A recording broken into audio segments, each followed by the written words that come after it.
Por que Deus não destruiu o diabo ainda? Se Cristo é Deus e Cristo morreu, como pode um Deus eterno sinceramente morrer?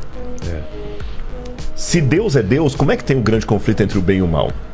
Eu só tenho uma resposta para te dar, André. Deus vai parecer heresia no primeiro momento, mas ouça até o final, você vai entender. Deus não luta com o diabo com os poderes de Deus. Porque se Deus lutasse com o diabo como Deus, não teria luta, teria massacre. O próprio fato de ter um grande conflito entre o bem e o mal significa que Deus não luta com as armas de Deus. Ele luta com o caráter de Deus. Porque quando começou a rebelião no céu, que se estendeu para o planeta Terra, a grande acusação é que Deus era um déspota, que ele nos obrigava. E quando o diabo nos acusa, não é só acusar os nossos pecados, como muita gente pensa, não. Ele nos reclama para ele. E como no caso do livro de Jó, que ele falou o seguinte: Jó está te servindo porque o Senhor compra Jó, tira os bens dele, eu quero ver se te segue. Deus deixou Jó sofrer para mostrar para o universo que Deus não obriga, Deus não é um ditador. E no final das contas, o bem vai vencer o mal, não com superpoderes de Deus, Marvel, mas sim com o caráter de Deus. Porque Jesus, por exemplo, venceu o mal quando ele estava mais fragilizado, na cruz do Calvário.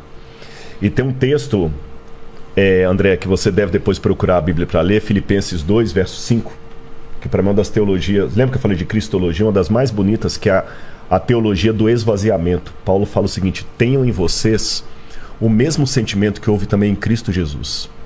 Porque ele, vivendo na forma de Deus, não ficou agarrado ao fato de ser Deus, pelo contrário, a si mesmo ele se esvaziou. Aí no grego tem uma palavra que é gnosis, assumindo a forma de servo, vindo viver entre nós, e como servo tendo morte e morte de cruz.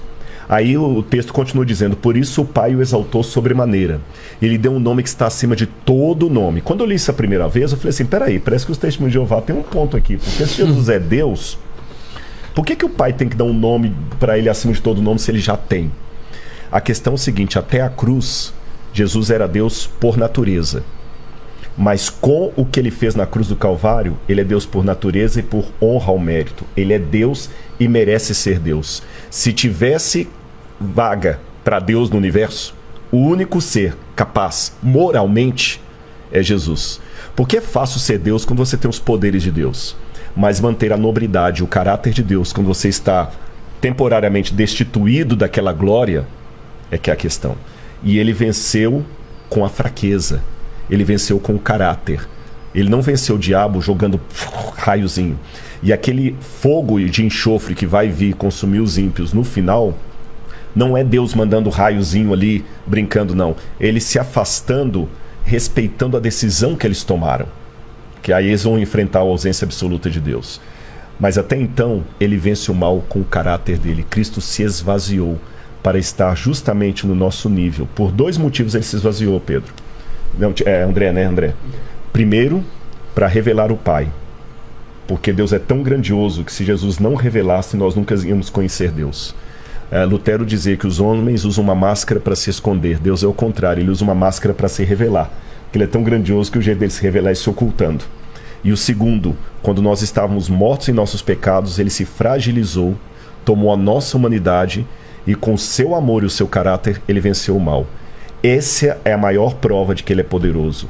Porque poder não é você usar algo que você pode para arrebentar o outro. É você poder fazer isso e não fazer.